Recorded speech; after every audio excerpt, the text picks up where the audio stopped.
Ronggolawe, sang kesatria bumi Tuban. Ronggolawe atau Ranggalawe adalah salah satu pengikut Raden Wijaya yang berjasa besar dalam perjuangan mendirikan kerajaan Majapahit. Tetapi meninggal sebagai pemberontak pertama dalam sejarah kerajaan ini. Nama besarnya dikenang sebagai pahlawan oleh masyarakat Tuban sampai saat ini. Kidung Panji Wijayakrama dan Kidung Ranggalawe menyebut Ranggalawe sebagai putra Arya Wiraraja Bupati Songenep, yaitu nama lama Sumenep. Ia sendiri bertempat tinggal di Tanjung, yang terletak di Pulau Madura sebelah barat. Pada tahun 1292 Ranggalawe dikirim ayahnya untuk membantu Raden Wijaya membuka hutan tarik di sebelah barat Tarik, Sidoarjo sekarang, menjadi sebuah desa pemukiman bernama Majapahit. Konon, nama Ranggalawe sendiri merupakan pemberian Raden Wijaya, karena berkaitan dengan penyediaan 27 ekor kuda dari Sumbawa sebagai kendaraan perang Raden Wijaya, dan para pengikutnya dalam perang melawan Jayakatwang Raja Kediri. Atau juga mempunyai arti Rangga berarti ksatria atau pegawai kerajaan, dan Lawe merupakan sinonim dari menang, yang berarti benang, atau dapat juga bermakna kekuasaan atau kemenangan. Dan Ranggalawe kemudian diberi kekuasaan oleh Raden Wijaya untuk memimpin pembukaan hutan tersebut. Penyerangan terhadap ibu kota Kediri oleh gabungan pasukan Majapahit dan Mongol terjadi pada tahun 1293. Ranggalawe berada dalam pasukan yang menggempur benteng timur kota Kediri. Ia berhasil menewaskan pemimpin benteng tersebut yang bernama Sagara Winotan. Setelah Kediri runtuh, Raden Wijaya menjadi raja pertama kerajaan Majapahit. Menurut Kidung Ranggalawe, atas jasa-jasanya dalam perjuangan Ranggalawe diangkat sebagai Bupati Tuban yang merupakan pelabuhan utama Jawa Timur saat itu. Prasasti Kudadu tahun 1294 yang memuat daftar nama para pejabat Majapahit pada awal berdirinya, ternyata tidak mencantumkan nama Ranggalawe. Yang ada ialah nama Arya Adikara dan Arya Wiraraja. Menurut para raton, Arya Adikara adalah nama lain Arya Wiraraja. Namun Prasasti Kudadu menyebut dengan jelas bahwa keduanya adalah nama dua orang tokoh yang berbeda.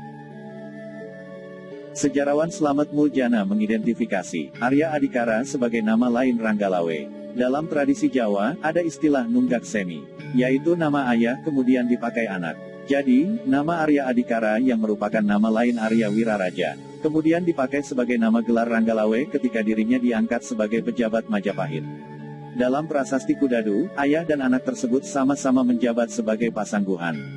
Yang keduanya masing-masing bergelar Rakrian Mantri Arya Wiraraja Makapramuka dan Rakrian Mantri Dwi Pantara Arya Adikara. Para raton menyebut pemberontakan Ranggalawe terjadi pada tahun 1295, tetapi dikisahkan sesudah kematian Raden Wijaya. Menurut naskah ini, pemberontakan tersebut bersamaan dengan Jayanagara naik tahta. Menurut Nagara Kertagama, Raden Wijaya meninggal dunia dan digantikan kedudukannya oleh Jayanagara terjadi pada tahun 1309. Akibatnya, sebagian sejarawan berpendapat bahwa pemberontakan Ranggalawe terjadi pada tahun 1309, bukan 1295. Seolah-olah pengarang para raton melakukan kesalahan dalam penyebutan angka tahun.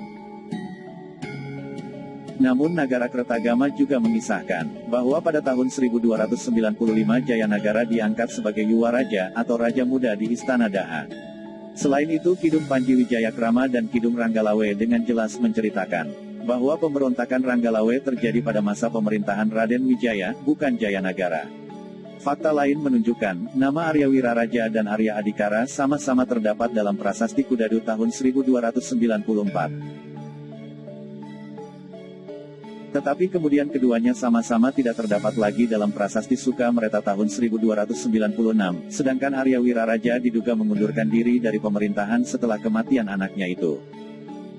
Jadi, kematian Ranggalawe terjadi pada tahun 1295 bertepatan dengan pengangkatan Jayanagara putra Raden Wijaya sebagai Raja Muda. Dalam hal ini pengarang para raton tidak melakukan kesalahan dalam menyebut tahun, hanya saja salah menempatkan pembahasan peristiwa tersebut.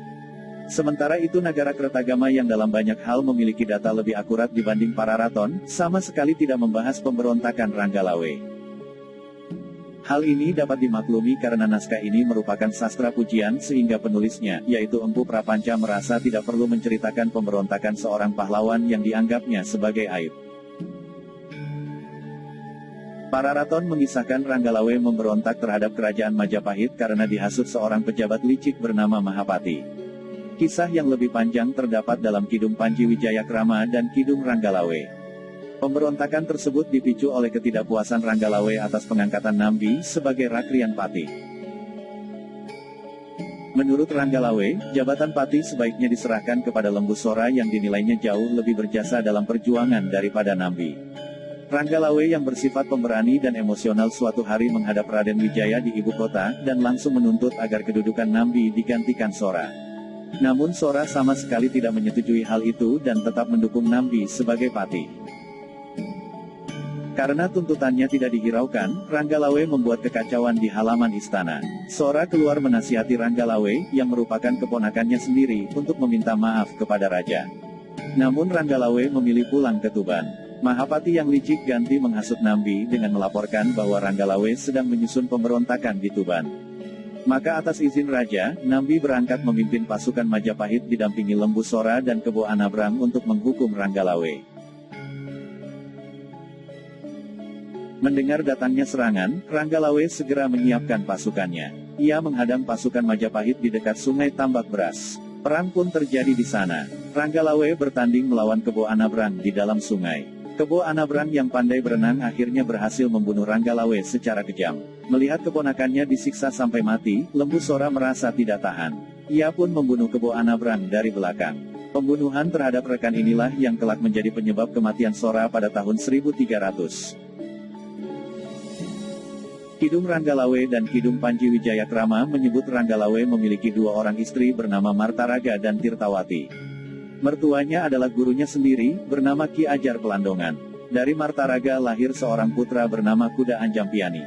Kedua naskah di atas menyebut ayah Ranggalawe adalah Arya Wiraraja. Sementara itu, para raton menyebut Arya Wiraraja adalah ayah Nambi.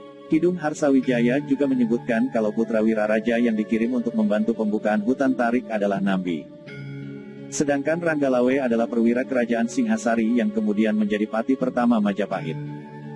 Uraian Kidung Harsawijaya terbukti salah karena berdasarkan Prasasti Sukamreta tahun 1296, diketahui nama Pati pertama Majapahit adalah Nambi, bukan Ranggalawe.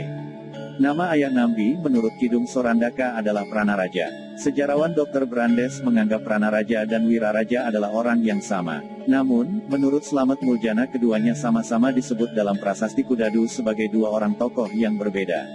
Menurut Slamet Muljana, Nambi adalah putra Pranaraja, sedangkan Ranggalawe adalah putra Wiraraja.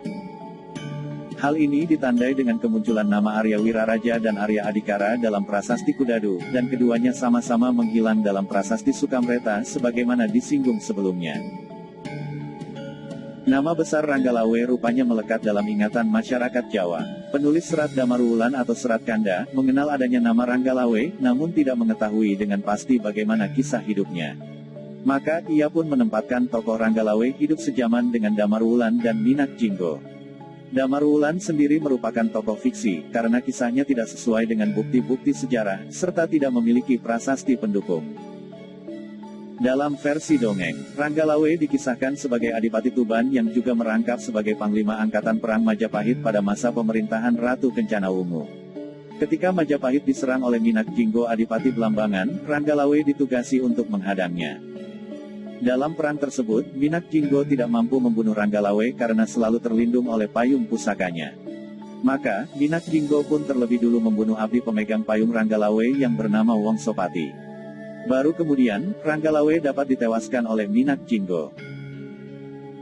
Tokoh Ranggalawe dalam kisah ini memiliki dua orang putra, bernama Siralawe dan Buntarlawe, yang masing-masing kemudian menjadi bupati di Tuban dan Bojonegoro. Begitulah sedikit cerita tentang Ranggalawe sang kesatria bumi Tuban, yang sampai saat ini sosok Ranggalawe masih jelas ada dalam ingatan kita. Meskipun kita sendiri tidak mengetahui jelas tentang sebenarnya Ranggalawe, setidaknya kisah ini memberi sedikit penjelasan tentang sosok Ranggalawe.